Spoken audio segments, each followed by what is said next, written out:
Well, good evening. With the 3335A out and working for a given value of work, I still have to fix that 15-volt rail. It let me clear up my bench to get this rather large beast onto it. This is a 16902B logic analyzer. And I wanted to get one of these because I have one of those little, and I can never pronounce it, the Salier logic analyzers. Great piece of kit. I really strongly, highly recommend them if you don't have a logic analyzer. But I wanted something, excuse me.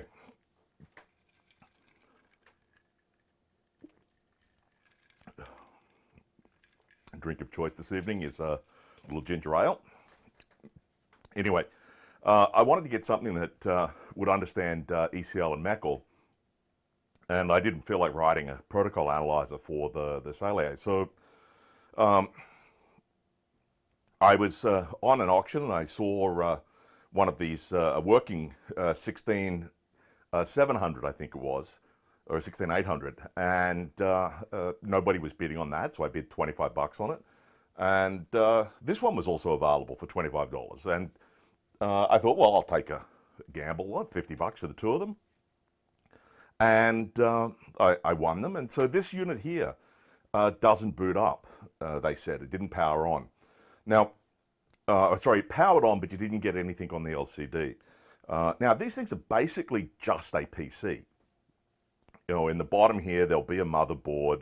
It'll have an integrated, video card in it, or maybe it has an external video card in it. But it runs just a VGA or an LCD touch panel here.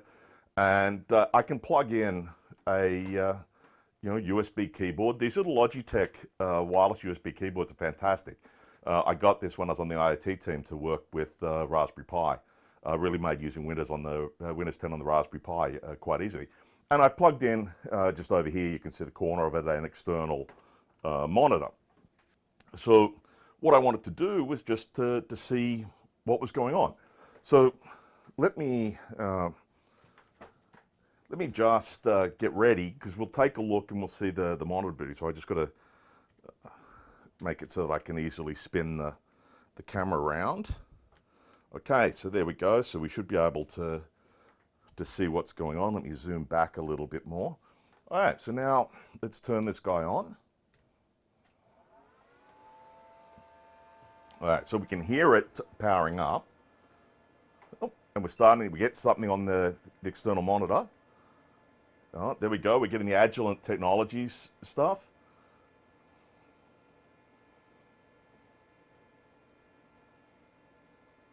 Okay, so let's hit enter. And it's running Windows XP. I don't know if that's supposed to be, or Windows, is it XP? Yeah, it's Windows XP.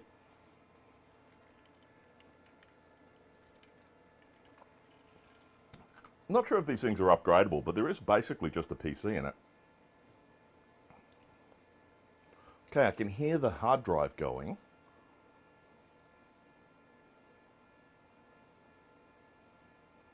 Okay. Well, it's still it's making sound. Now, sometimes when these screens, let's come back here. Sometimes when these screens go, it's not actually the screen that's dead. It's just the CCFL light that's providing backlight. So you can often see stuff on the screen if you point a bright light in it, because it's going to go through the LCD, bounce off, and then come back. And I can actually, I don't know if we can see that. Let me see if I can zoom in. You can just see the outline of the login dialog there. I can see it on the little monitor on the little display on the camera here. So that's implying that there's something there. So let me just Control-Alt-Delete. And I've got a user. Now the username should be blank, hopefully. Excellent. Okay, and I can hear the hard drive thrashing around.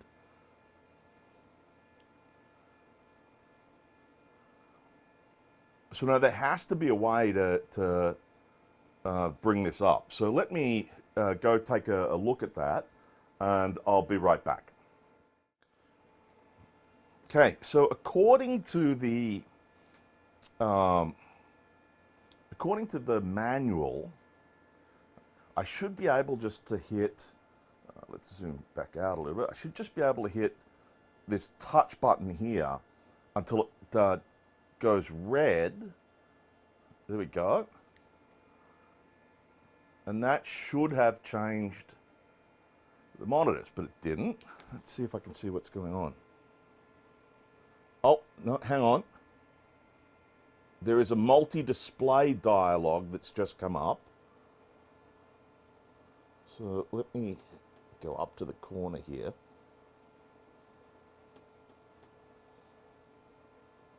Okay. Down here, so I'm going to select Twin. And then where's the store button? There's no... Oh, there's an OK. Okay, so let's select that. And there we go. We'll see if we come over here. You'll see that I've actually got a display. So let's click OK. Okay, so there has to be a hotkey for that. So let me just bring that app back up again. Oh, and in fact, there's hotkeys there. So enable Control Alt F1, Control Alt F3. All right, let's try that. Control Alt F3. And the monitor's off. Is it on here? Yep. And let's Control Alt F1. Nice. Okay. So at least we're now getting back and forwards between the devices. So let me zoom right out here, make sure that I'm zoomed out so we can see what's going on.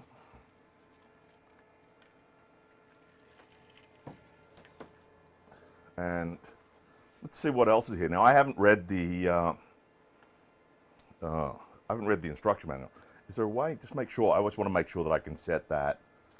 We're going to set that to twin all the time, and then we'll apply that. That should get us both at the same time, because I want that to happen all the time, just so I don't have to keep switching the display. Okay. So now, I wonder if there is a self-test or something.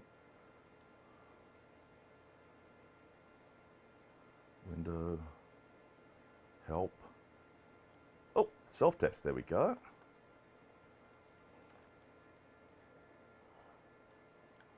Double-click items to start. Well, let's just leave it in its default, and we'll see what... No. So we're going to select all. I'm going to select start.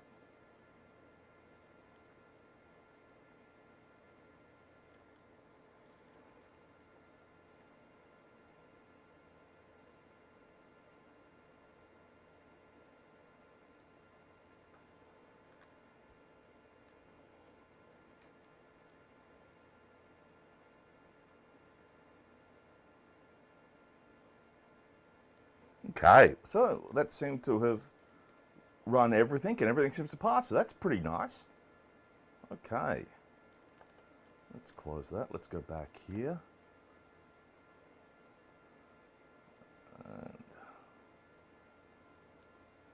let's look at software licensing.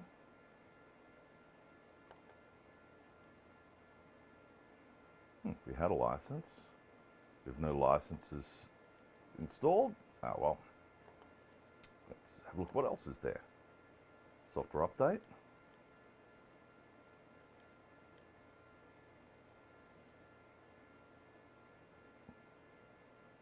Well, that probably won't get anything because I have, I don't have it connected to the internet. I'm a little bit hesitant about doing that. Anyway, this seems to be working. Let me see if I can hook up something for us to catch. Okay, so what I have set up here is I have a little demo board, and that demo board has some I2C oops, ports on it. It has a bunch of stuff.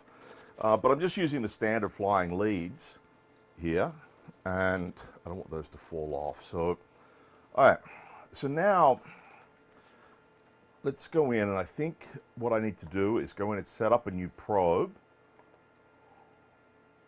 Oh, there's a probe there already, so let's delete that guy. Let's go set up a new probe, and we'll select general purpose probe.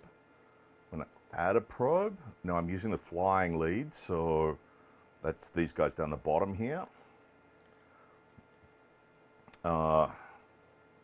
Yeah, it has up to 17 or 15 channels and some clocks and stuff like that. So it is pod 1 that I'm actually connected to, so we're going to click OK. I'm going to click OK. And then now I need to set up my bus. And we're going to look at some, as I said, some I2C. A lot of people say I2C. I've never been able to get into that. I find I2C much faster to say. Anyway, let's rename this.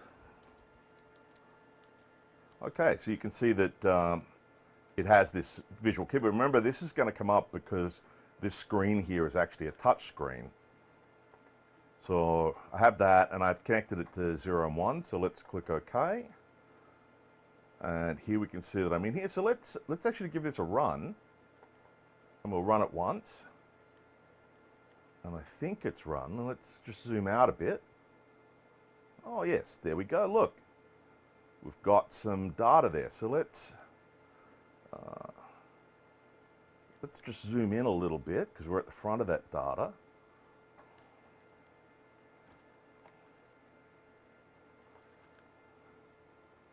And nice, we can see that we're getting values out. Now, we don't know anything about this. All this is actually measuring is just measuring the state changes at the moment. And you can see the timing coming from there. And I haven't set up any protocol analysis. So if we come over here, you'll see here's the flow of how things are going. So let me add I'm going to add a new tool, and we'll call it a packet decoder. And the protocol family I want is I2C, and it's not there. Okay, well, we could try SPI, and I can swap the ports. So let's go do that.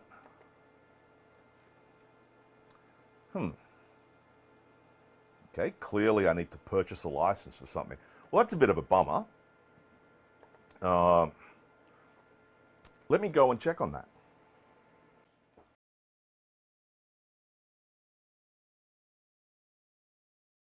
Okay, well, I just checked, and apparently you do get them, but they're in a later version of the software. So what version do we have here? We have 3.7. Well, 5.8 is the current version of the software for this.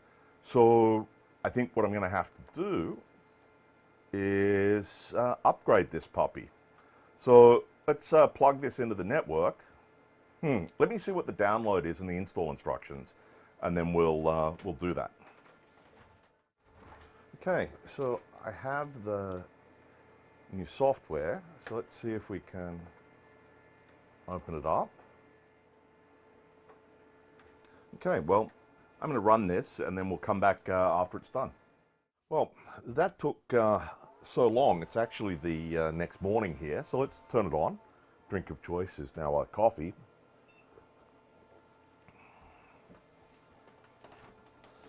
But I had to upgrade to XPSP3, then install a bunch of patches, then install the Agilent Logic Analyzer software. But I think it's all done now. So we'll just let the system boot. As I was showing you yesterday, I have it connected to my demo board.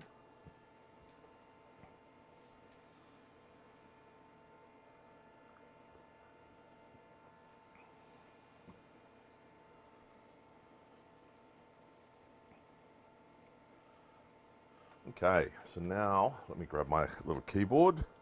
We can do Control Alt Delete. We can log on. Yes, I'm aware that we ended support. I'm guessing that was one of the updates.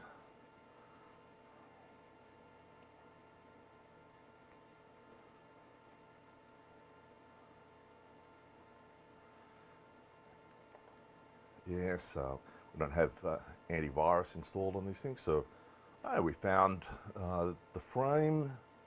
We're booting the device. The instrument is up and running.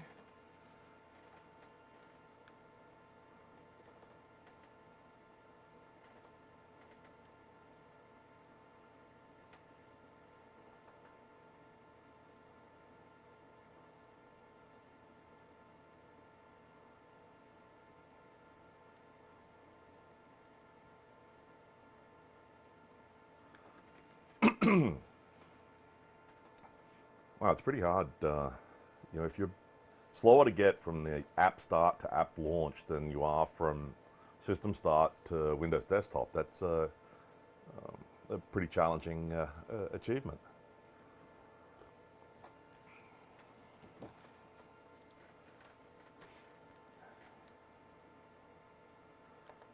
Yes, clearly, if I was going to use this long term, and now I probably won't. It'll probably spend most of its time sitting on the side. So I will have to look at do something. You can upgrade these things. These things are supposedly upgradable to Windows 7. Some models of them needed a motherboard replacement. Oh, it's still initializing. Okay. Let's try running it again. Some of them needed a motherboard replacement. Some of them you just actually put either more memory in or updated it. When we fix the CCFL, I'll take a look at the motherboard and see what it is, because you might be able to update this to a better motherboard, a bit more memory, faster processor, put Win 7 on it. Okay, so here we are. We're now updated. So let's go to File, Default Configs, Agilent, Serial, I2C, and we want the default I2C. Yes, we do. And now we can see that we have our logic analyzer set up. So here, let's go take a look at the buses. And we have our data, our clock. Okay, that all looks good. Let's go over to the waveform tab, and let's actually just run a capture.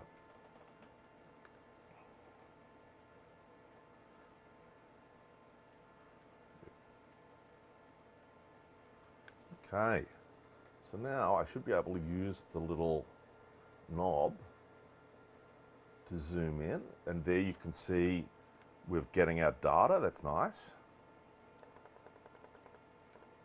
One thing I should do is I should check to see, is the touch, yes, the touch screen still works too. So, I can, oh, don't want to do that. I can come in and, and select things. So the LCD's working. We can see the LCD working. We can see the information on the screen. The touch screen is still working. So now the next step to go and do would be to look to make sure the CCFL is at the tube or is it the power supply. Anyway, before we do that, we can see here's our I2C data.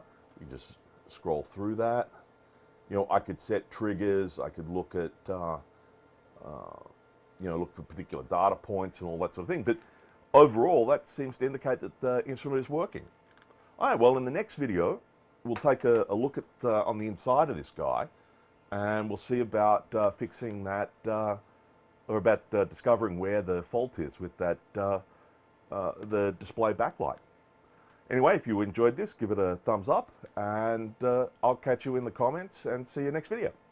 Bye.